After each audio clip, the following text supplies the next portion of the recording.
But first of all, as always, we're joining you here from Calgary. I did see these doors the other week, actually, and our SAIT campus main campus is also based in Calgary. It's important to both Craig and myself that we start our Fridays with an acknowledgement. And I'm just going to clear my throat. Excuse me 1 second. There we go. That SAIT acknowledges that we are situated on the territories of the Blackfoot Confederacy. Today, that encompasses our Indigenous people from the Treaty 7 region. That's the Siksika, the Piikani, the Kainai, the Tsuut'ina, the Stoney Nakoda, and the Northwest Métis homeland. SAIT also acknowledges all of the people who make their homes in the Treaty 7 region of Southern Alberta. As we saw in the chat, we're not all from Calgary and Treaty 7 region. If you're here in Alberta, we cover Treaty 6, 7, and 8. If you're elsewhere in Canada, or wherever you are actually in the world, thank you for taking a moment to recognize the land that you're connected to. For us here, it is a place where we walk in the footprints of our Métis people. Excellent, thanks. I still see some folks rolling in here too. So, as you're coming in, folks, I'll be monitoring the chat and the Q&A going on here. I do have other screens up, so when I'm looking away, I'm not checking email. I am very much engaged in the conversation here, but feel free to use the chat for comments, for ideas. If there are specific questions you want to ask, if you can please pose those in the Q&A. The chat questions can get lost in the chat as it's basically just a waterfall that keeps moving. So we're here this morning to talk about adaptability intelligence, Jenny. And many of us have heard the word pivot over the past 20 months.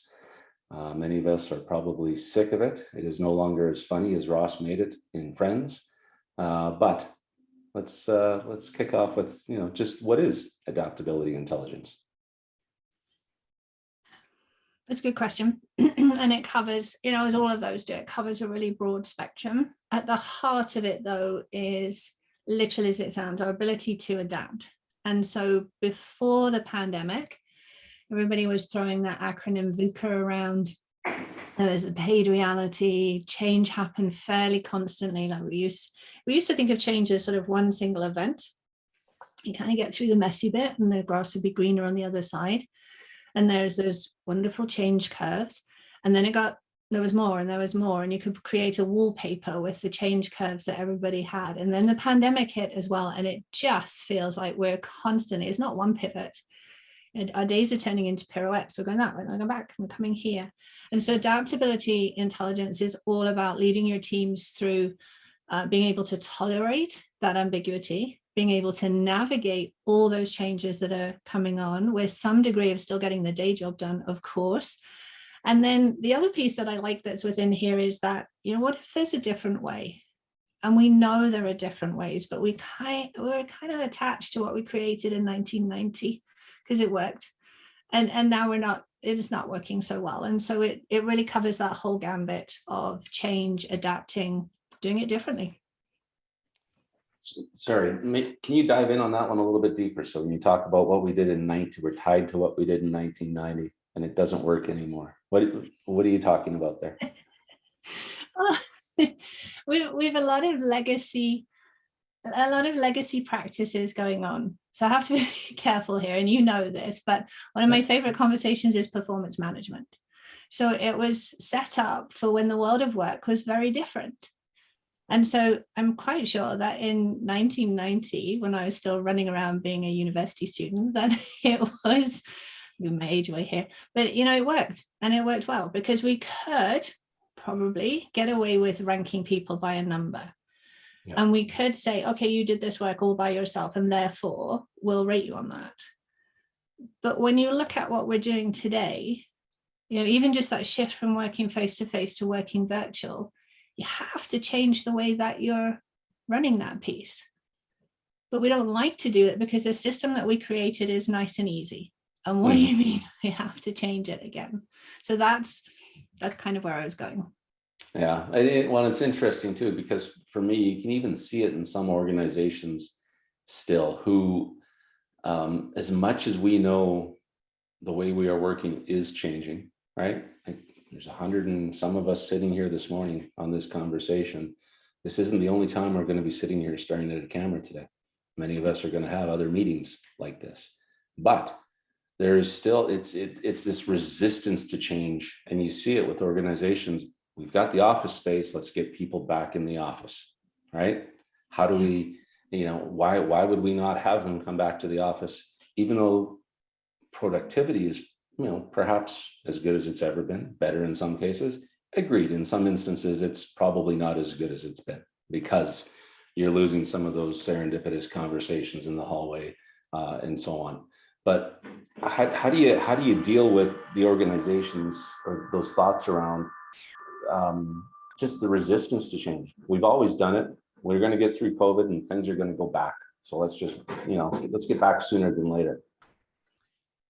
So there's three levels to answer in that conversation.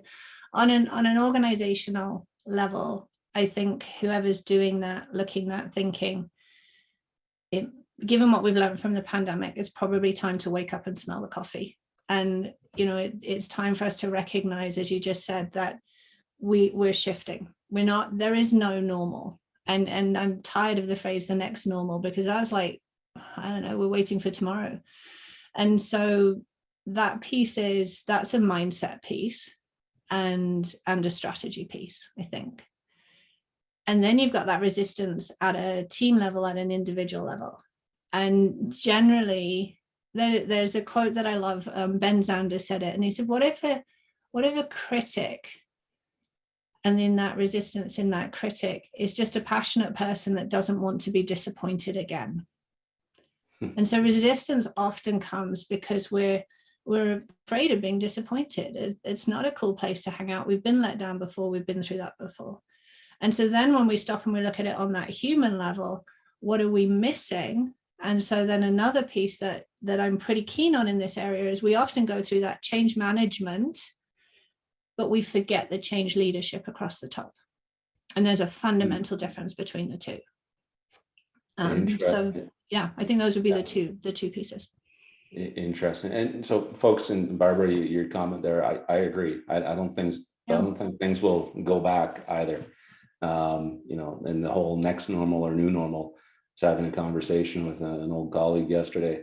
Not old, just he was an old colleague of mine, past colleague of mine. But what we're in right now, this is now normal. This is normal now. This is how we're working. This is what we're doing, right? And so, this whole concept of going back, I agree. We're not going back to where we were on March 15th, 2020. And Tom, interesting comment here. Sorry, I'm just watching the waterfall of the chat here. There's been a shift in the power dynamic and people are starting to take more ownership of what they want and how they want to work. Absolutely. I think we're seeing that conversation play out in some significant ways in real time. Today's normal and tomorrow's could look different. Absolutely. I would not like going back to the way it was. Absolutely. Right. Yeah. And we've talked about this on prior conversations as well, right? About how do we keep the best of what we've learned through this time, get rid of what we didn't like about before and try to bring them both together and go forward. And I think that's really at the heart of what we're talking about here and being adaptable. And I think there's two things in there too. Going back to what Tom was saying, if people are starting to take ownership and that conversation's emerging, the people resistance to it perhaps will squash that conversation. Whereas if you've got that mindset, you'll welcome that conversation and lean in. And one of the key skills that hides underneath adaptability is curiosity. And that word's getting thrown around a lot. So there's a danger it's going to go sideways really quickly. But curiosity talks about, looking for good questions to ask. And a good question always is the question you don't know the answer to. If you think you've got the answer already, change the question. And the other piece in curiosity is seeking different answers. And so people who think differently than you look at it differently, look at it through a different lens. And, you and I see SAIT through completely different lenses, which makes our conversations pretty good. But if we saw it exactly the same way, thank you, exactly exactly the same way. It wouldn't be. I'm just thinking about some of the conversations. So, Yeah, well, that's okay. That's a different piece yeah. there. So, I think Tom has a point in there, and that piece, we've grown, and you mentioned those three questions, like who were we, who are we now, what do we like, what would we like to get rid of? Have those conversations regularly. We thought this was just a little blip, but it's actually going forever. So we are constantly sort of evolving in that space. Absolutely. So you touched on something earlier. I want to come back to. You talked about change management versus change leadership. Do you want to expand on that one a bit? Because it's a really interesting concept, right? Because this whole idea that we can manage change. It's like performance reviews, right? Really, they're results reviews is what they are, but that's a different conversation. So anyway, you're spot on. So change leadership.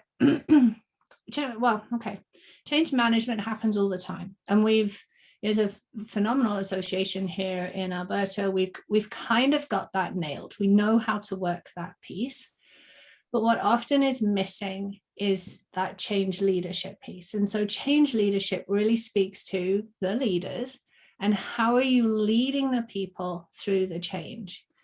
And so we see organizations that they'll join two departments, or they'll do a complete design piece. And there's been tons of conversations elsewhere. This is how it's going to work. This will be beautiful. And we'll manage the change this way.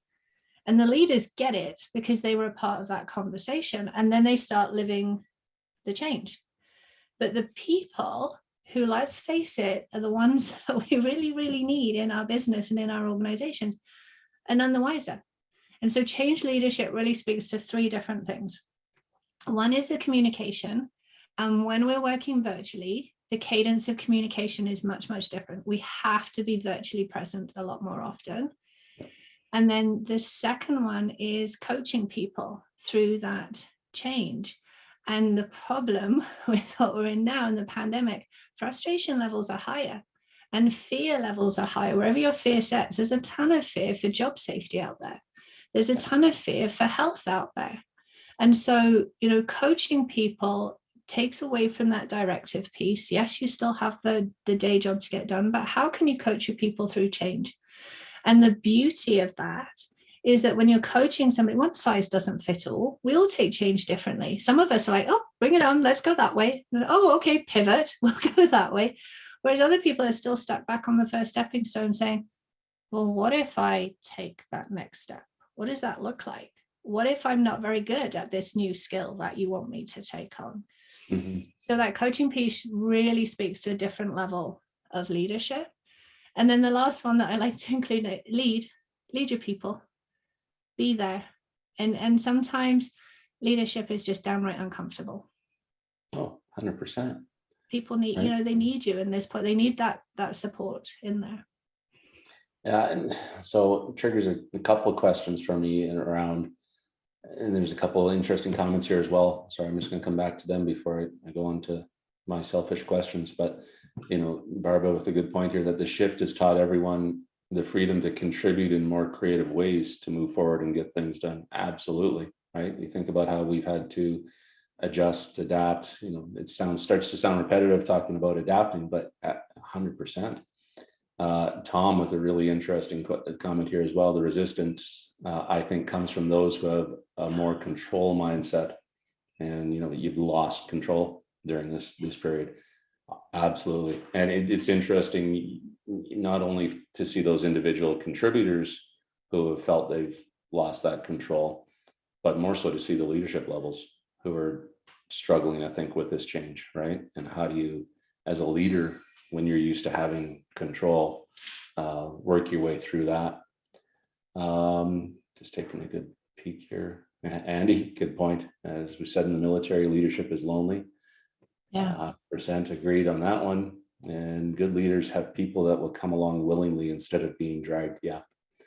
Right. And it's interesting to see how folks who don't want to come along and don't want to be dragged are currently looking for different places to be led.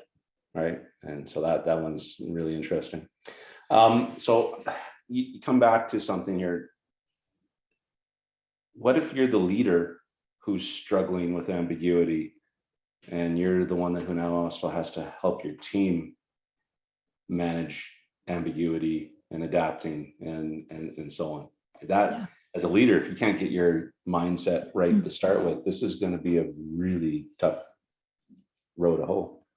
It is. I think when we think about that control mindset, it matches with that positional power piece, and those two are drifting. And so that's one part of it. The other part that we have to pay attention to is where we've been for the last 18 months.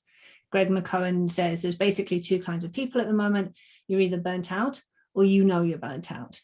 And so, Craig, to your point, I think there's an awful lot of leaders that must be feeling very lonely, and how on earth are we going to do this or get through that piece? So I would suggest that step number one is absolutely, are you looking after yourself?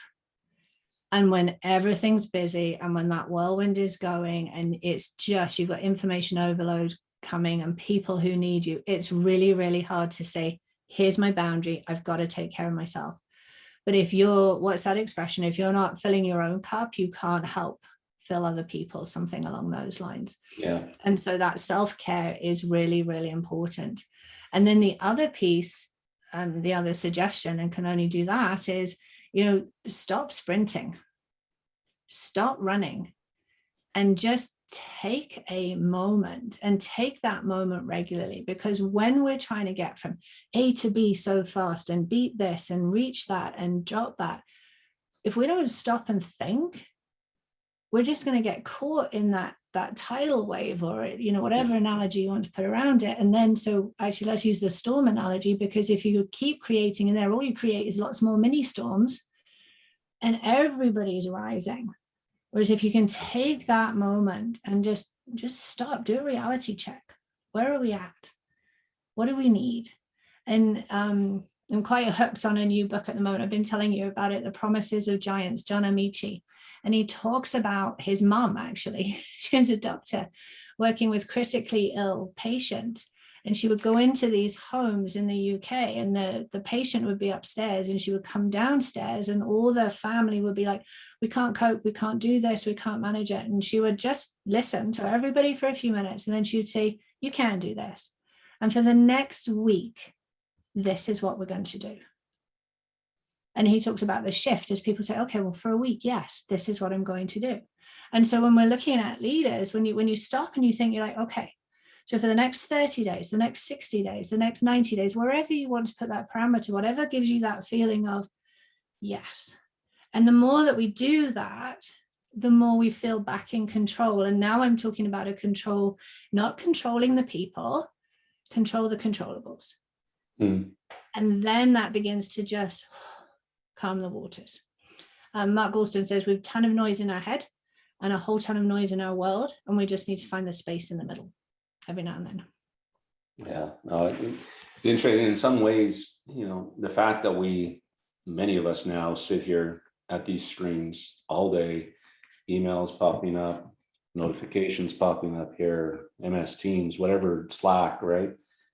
In effect, it's really feeding the need for speed, so to speak, right? Because everybody's sitting here staring, you're getting the notices and you can reply right away. And so it's creating that expectation that you do. Whereas if you go back and think about being in the office, where you might get up from your desk and walk down the hallway to go see somebody, oh, they're not at their desk. All right, well, maybe this isn't that urgent right now. Yep. Right? It's the whole urgent versus important. And how do you, how do you as a leader figure out how to, again, I'm going to come back to the word, adapt your communication, your expectations to create that space where you're not creating false urgency where it's not needed. As always, I think it's awareness. I think it's having a really good understanding of what your priorities are, and even actually just relisting those priorities and sharing them with your team will pop an essence of calm. Because what we crave, this is in one of our strategies later on today, we crave control and we crave clarity. And so that communication has to be consistent, and in different ways, and just that consistent message gives us a clarity. Is this falling under our absolute priorities? Yes, it is. Okay, now we know where we're going to go with that. And creating the false urgency, it happens so much, and it really is just a choice, and all our choices create the culture that we live in. So when we've got that awareness, if you're putting a deadline on something or you're pushing somebody for numbers, stop and take a moment. Is this in our key priority? Do I actually need this by this date, or is this just making me feel better? And the worst case of this is when we don't trust somebody, so we push the date up so that we can cover if they don't quite make it by that date. Yeah. Well, last time I checked, most of us are adults doing a job that we chose, that we're probably pretty skilled to do. So let's have the conversation about why this deadline is important. Can you meet that deadline? And then trust your people. Might take some of the urgency off it. Yeah. Well, and I think too, I think one thing I've tried to be more mindful of, and I know some of my teams on the call today, they may tell me that I have been or I haven't, but it's just that explanation of why you need something and why you need it, when you need it, right? It's such a simple thing, but we sometimes just forget about that as a leader, right? It's like, something comes to mind, you need it, and you just fire off that note without context.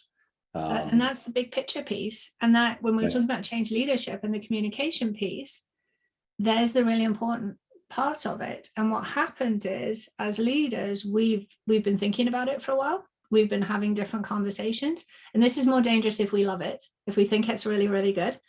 Now we've got all that knowledge. Yeah. And we forget that the person that we're passing it on to knows nothing. Yeah. And so, yes, absolutely. Fill in the gaps. Yeah. Clarity. Well, it comes back to an interesting point around timing of change, which I want to come back to. So that's just, don't let me forget that one, folks. Don't let me forget it. But there's some comments here I wanted to come back to and a couple of questions. So, Barbara, more yoga and meditation. Sure, if that works for you. My yoga essentially consists of stretching once as I get out of bed, because I'm not that flexible. But absolutely. Ryan, we have to keep in check the urgency of everything. I think as the world speeds up, people need to prioritize to minimize the effects of burnout or stress. Absolutely. Right.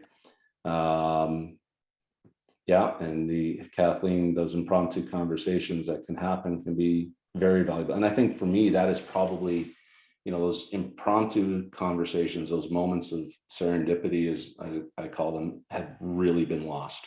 And I think that's one thing that a lot of leaders and a lot of companies are struggling to recreate, and probably why we want to have some sort of office life back, right? Those conversations that you have at the coffee pot or in the hallway, or, hey, let's go grab lunch.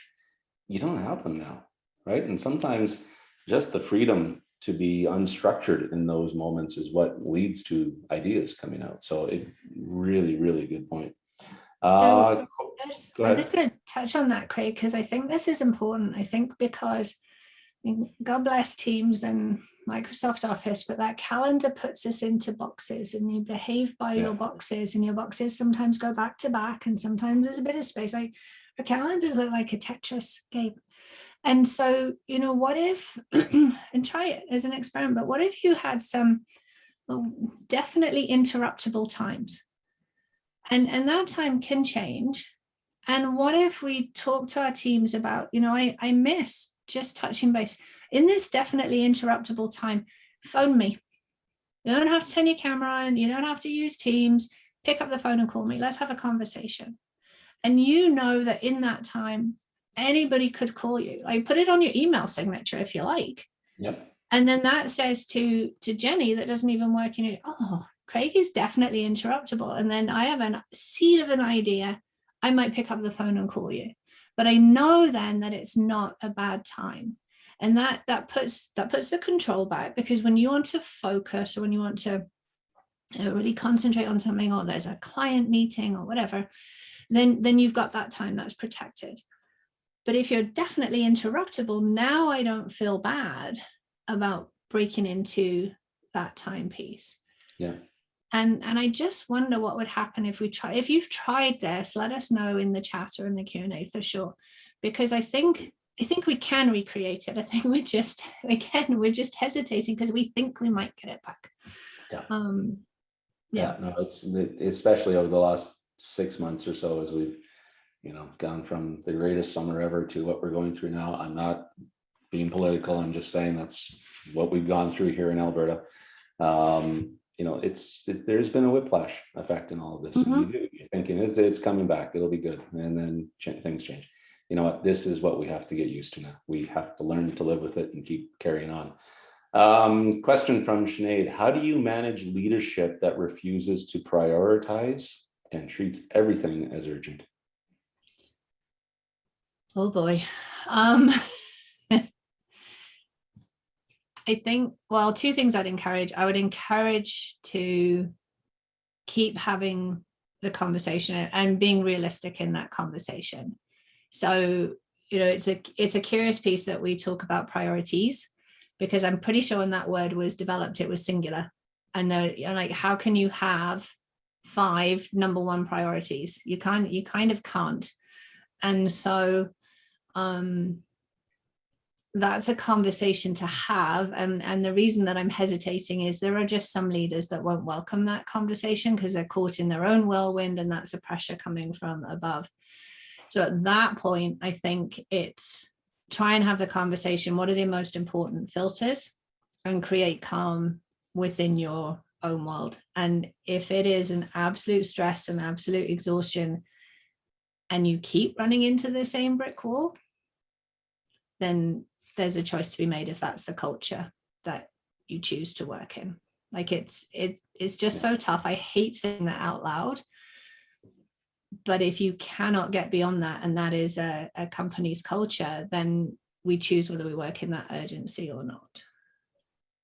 Yeah, 100%. And I think we probably all had leaders at one point or another who fall into that bucket. I've always found a good question is, what don't you want me to do then? Yes. Right. And being vulnerable enough to say, I appreciate this is new and this is urgent and this is a priority, but I can't do everything. So which one of the other 20 priorities that you've assigned me is coming off the list? Yeah. And being, it's difficult. Yeah. Or what do I work on first, Mike? Absolutely. Like that, Mike. Point. Right. Yeah. Sorry, some comments here going back to your question, Jenny, just about Karen has a Hello Howdy Teams invite daily that is optional for anyone to join. That's great. Shauna, open office hours are a big thing at our org. Create 1 to 2 hour regularly scheduled blocks. Absolutely. That's good. I like that. I'm going to come to another question here from Andy. I think it's a little tangential to where we were this morning, but we touched on performance management earlier on, Jenny. And maybe there's a tie-in with adaptability here, but have you seen many good performance appraisal systems that look at leadership qualities and potential in order to inform promotion decision? Me personally, no, because we don't ever get called in where it's brilliant. So I've certainly read about them, but I haven't physically come across them. And what I love that's in that question there, and I think that's probably the piece to take away, and we've said this before, Craig, I think this is adaptability actually, because it's looking at how we work with leadership, is the legacy, the 1990 piece. I'm not sure why I chose that year. But the 1990 piece is, if you're good at your job, I'll promote you, become a leader. And the 2021 piece is, do you want to work with people? Do you like leadership? Do people like you? Let's cultivate our leaders. Mm-hmm. And those two things are vastly different. And that does require a different performance management piece in there as well. And the other piece, I think, that when you look at that is, we did mention this beforehand, when you start to look that way, you begin to take on, this is a team piece, not an individual piece. These are people working together. So how does that look? Yeah. And one thing I always come back to is kind of like the historical construction of organizations where, the only way to get to the next level of compensation is, you got to become a leader. why do we insist on that? And that's, if you don't like people, that's a brutal world to live in. And there are some fantastic and brilliant minds who really don't want to lead people. And why do we push that? I don't understand that piece. And I think the companies that are getting it are working on a technical stream and a leadership stream. But that's an interesting shift. That's got to be worked out, because there's an awful lot of change leadership when you make that change across there. Yeah, that's a cultural shift. That's a design shift. There's a lot that goes on there. Question here from Stephen. My team's been working home for 20 months using Teams for both conversation and work questions. Some are getting frustrated with the mix of conversation. Do you have any suggestions on how to get people on the same page? And folks, this is a great one. I'm sure lots of you are going through this as well in your companies. Feel free to throw a note in there for Stephen as well if you've got thoughts. But Jenny, ideas? I think it's actually back to something that you mentioned sort of at the beginning today, Craig, is who are we? Who have we become? What do we like? What do we want to get rid of? And so if people are verbalizing frustrations around and if I understood this correctly, the conversations are happening in different places. Is that getting frustrated? No, there's just, I think what I'm interpreting the question as is the Teams feed is just being used for conversation and work questions. One conversation with a mix of personal and work. Thanks, Stephen. Right, there we go. So, whoever's leading that channel in Teams, break it down. And so the people who are having the personal conversations, they need that might be their key connection in the day. That, if you're at home by yourself, she had a couple of days, my husband was away working, the girls are at school, Ben's at university. I'm like, this is a quiet house, and suddenly no one to talk to. So I think that personal piece is important, but have a channel for that personal piece, because then those who don't want to won't go there. And then have a channel for questions and embrace those questions. Psychological safety, I think we're going to talk about that next week. And then have another channel for whatever the next piece may be, and we just need to break that down so that people know where to go. That would be my best guess. Yeah, no, that's my advice as well. I know we've got a channel in our team. It's called Random, and literally it is random. Yeah. That's the Megan. I see your comment here. We've split out different chat rooms, one for fun jokes, one for work related questions, etc. Absolutely. Yes. So Stephen, I hope that helps. So I want to come back to that. I put a pin in the comment around timing and change. I think one thing leaders sometimes struggle with is the fact that they know the change before their teams do. Yeah. Change at any point in time, it's going to be a surprise to somebody, right? And so how do you deal with, there's a couple things in there. The one of, well, why didn't you let us know sooner? Sometimes there's very legitimate reasons why you just cannot inform people of certain changes prior to when they happen, right? And then, I think there's an expectation perhaps from some individuals around, well, I deserve to know sooner than others. But then just how do you as a leader make sure you're creating that space to take folks through this? And is this really all on the leader to do themselves? It's a really loaded question, Craig. I know. The caffeine has kicked in, Jenny. It's a good one. So no, it's not on you to do it all by yourself. There's kind of different levels here. If you're working in an organization, you're talking about, there's legitimate reasons that we can't tell people. I don't want to go down that rabbit hole of transparency and all the rest of it. The other side too is the people side. Okay. I'm always surprised when change slams us, and I think, okay, what did I miss? And usually when I look back, I missed some key signs that something was going on there. So, if you're not in that leadership position, pay attention. Okay, pay attention, period. If you're the leader and you can't say anything, then my suggestion is make sure that you understand that change and the reason for that change and the benefit of that change, so that you can draw a picture of it, because they say if we draw it, then we truly, truly understand it.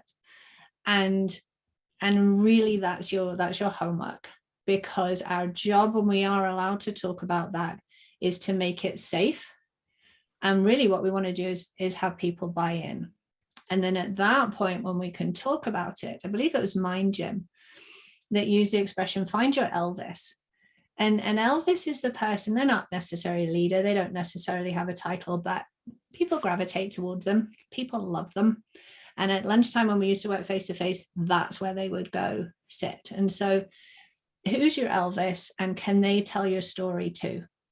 And so then, and I think the technical term is early adopters. And then you've got people who are telling the same story as yourself. And then the story, and I don't mean this as a creative story, but it is, this is where we're going, this is what we're going to do. It has to include a couple of key pieces, and it needs to include some degree of hope. And that's hope that this is going to have that benefit piece. Now, hope is such a powerful word, and it's such a useless strategy, because you've got to have the willpower and the way power. And that's the key piece. We often forget that way power. Just, I hope it will be better. No, but it will be better if we do X, Y, and Z. And here's how we're going to get through it.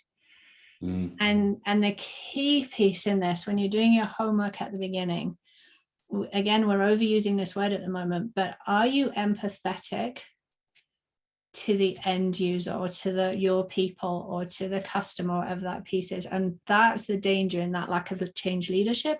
So often that piece is missed, because it makes sense when we're talking in that room with the door closed and not telling anybody else. But that base of empathy includes that sort of, it's almost an ignorance. You have, let's take SATE, your conversation over there. You don't really know what it's like for an instructor over here. And so before that comes down, have we stopped and thought about what that looks like on that side? And everybody wants to say, just put yourself in their shoes. You'll know. No, you wouldn't fit in my shoes. You can't wear them. But if we have a conversation, you begin to get an answer. Now, if you can't talk to me, okay. But when you do talk to me, I'm hoping you have time and you're ready to be empathetic. And empathetic is a sort of beautiful mix. The sort of foundation of it is that benign ignorance is not dangerous. You just don't know. It's a ridiculous amount of inquisitiveness. Find out. And then it's that growth mindset. I might see it differently than you. And so there's got to be time for that conversation piece there. Yeah, so good. The Elvis comment is an interesting one. It makes me think it might be a little bit of a dated reference from them. So I don't know, what do you find today? Are we trying to find your Drake or whoever it may? I don't know. I'm not a Drake fan, but I'm throwing it out there. So fair enough. Folks have thoughts around who the new Elvis is. Certainly feel free to throw that in the chat. Allison has a question here around, what recommendation could you provide if the change you have to present may not be such good news? That's a realistic, that's a reality piece right there. Absolutely. Give space for the conversation and do your homework, like we just talked about again. And so if it's not going to be good news, you have got to understand where it's coming from and why. And Craig, one of the interesting things that you mentioned earlier was this sort of hierarchy piece. And so if you're the leader, it is your job to ask, there's that uncomfortable piece again, ask the difficult questions, ask the pieces, there's that empathy piece at this point. Okay, maybe try their shoes on. What might affect my people? What are the questions that they might have if you really can't talk to them about it? And get as much information as you can. And then again, when it's time for that conversation, it's not just one conversation. It might be one to your team as you explain it, but then afterwards follow up. And when you follow up, I'm going to come back to pay attention again. When you follow up, pay attention to how they're handling it. Give them space and time to ask their questions. And if you don't know the answer, you don't know the answer at that point, but can you find out the answer for them? And it really is a case of making the space to be able to attend, because when people feel heard and understood, even if I don't like it, I'm probably more likely to try it.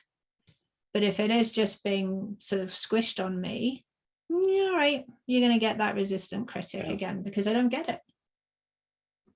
Yeah. And I think the other piece for me too is to not beat around the bush. Yeah, Absolutely. Be head on with it, be straight on. Jenny, you talked about this many times. We're all adults, and just share the news, go forward. And you have to, as a leader, you have to anticipate folks are not going to be along with you on the same timeline. They're going to need their time to process and get there. Where it starts to, impact performance down the road, if they've not made the change, that becomes a different conversation, but you have to give people time to adjust. So, and in there, you're in the coaching. Like, how do you coach people through? We all start as victims. This sucks, and I don't like it, and I don't want to do it. And then we become just a little bit neutral, where we decide whether we will take it on or not. And then we kind of transform. We're like, well, this is kind of cool constraint. How are we going to make this work? Yeah. And if you're coaching as a leader, if that change leadership is in there, it's possible that you can help people through those just a little bit quicker with the right kind of conversation and the right questions. Yeah, it's the J curve of change, right? You're going to have that dip, and away you go. So, just looking at the time, there's no more questions in the Q&A here. Jenny, some great comments there, folks. I really appreciate the conversation here. Oh, Tanya got in under the wire with one more question. So, trust has been mentioned today and in other sessions. With adapting to this hybrid work environment, and the trust isn't there as productivity and attentiveness isn't there, how do we as leaders adapt to deal with that? So the trust isn't, the leader doesn't have the trust, or the people? Sorry, Craig, I didn't quite catch that. Well, that's a good question. Tanya, I'm not sure if you can throw in the chat if that's with adapting to this hybrid work environment, and if the trust isn't there as productivity and attentiveness isn't there, how do we as leaders adapt? So I'm kind of taking this from the leader doesn't have the trust. So it's an interesting one. Trust is built on 4 different distinctions when we talk about it, the way that we come from it. And those 4 distinctions are reliability. I'm going to catch myself out here. Reliability, sincerity, competence, and care. And typically, your direct reports will look to you for care and sincerity. That's their top 2. That's what research tells us. As a leader, you look for reliability and competence. Now, the joy of knowing all 4 of those distinctions, that's what we assess whether we trust somebody or not on, gives you a moment just to check in. Am I actually hitting all 4 of those? And the vulnerable, courageous conversation is, I don't feel that I'm trusted as a leader at the moment. What are you missing? What do you need? How do we repair that? And that's an uncomfortable conversation, but it's a game changer if you can have it. So Tanya, I hope that helped. Jenny, let's wrap up here with our, as we try to do every week, is leave you with one big idea, a couple strategies, and some questions to consider as you get on with your day.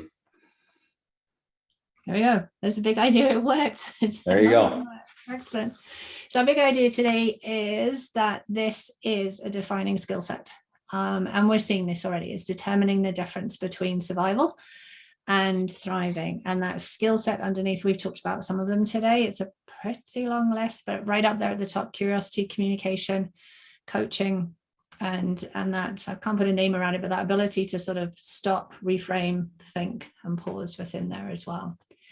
2 things that will help, as always, is our promise. The first one is, how do you help people as a leader? How do you help people maintain clarity and control? Really, really simple conversations that you can have. The first one is shorter. What's the same and what's different? And actually, when we go through that exercise, we always realize there's an awful lot of things that are the same. That gives us a calm and a control back in our conversations. Then we can focus in on the stuff that is the difference. And it ties in with this control exercise. I just borrowed it from something that we do in mental toughness. And have people, if they're really struggling with this, make 3 columns what's in my control, somewhat in my control, not in my control. And generally, if people are feeling overwhelmed, their energy and their focus is going to the right-hand side far more than it's going to the left-hand side. And in fact, Craig, coming back to your question, how does a leader handle this? This is a really good exercise for leaders to do as well. It just recenters us and focuses us a little bit. The next one, Craig, I think you're going to shake your head at me. But this one comes from a favorite one. I mentioned him already today. Ben Zander brings this one up. And he says, when you're faced with an issue, when you're faced with a problem, when you're faced with a change that you just can't understand, literally put your hands in the air and say, how fascinating.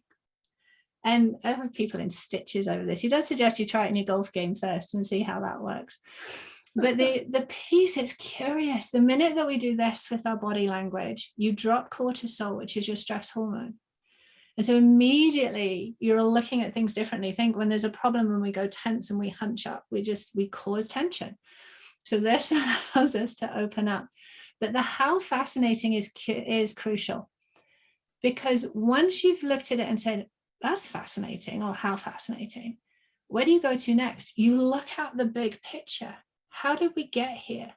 Yeah. What's my part as a leader? What's the part on the people here? And it just allows us to look at it differently. I love it. I've had lots of people come back and say, that's weird, but that works. So those of you who like the idea, have a peek at that one. And then we like to leave you with 3 questions that maybe to noodle for the week, and we need to change. We'll have to take Elvis out. So if Elvis is your thing, fair enough, keep it. I'm if just it does, saying. somebody said, know your Gaga. So we could have Lady Gaga in there for sure, whatever it might be. Yeah. But I think, key things, we didn't talk about experiments much in the end today, but are you allowing people to experiment things? Definitely interruptible time. Okay, maybe that's an experiment for a little bit, see how it goes, but always follow up and have the conversation. Know who your storytellers are, your early adopters, whatever they might be called. And then, this is key. We've learned this during the pandemic. Don't be afraid to embrace humility and own that piece and be there and have that conversation as well. Absolutely. Very good. There you go. How fascinating. Excellent. Well done, you. There you go. And I got some extra yoga in. So there we go. We are back next week, and clearly I'm feeling like I'm in a very psychologically safe space at the moment, but that's what we're going to be talking about next week, learning and unlearning at work. And we look forward to having you all back. So watch for the notes and the highlights as usual coming out of this morning. Thank you so much for making your time, and have a great weekend. Absolutely agreed. Thanks, everybody. Be safe out there. See ya. Take care. Bye.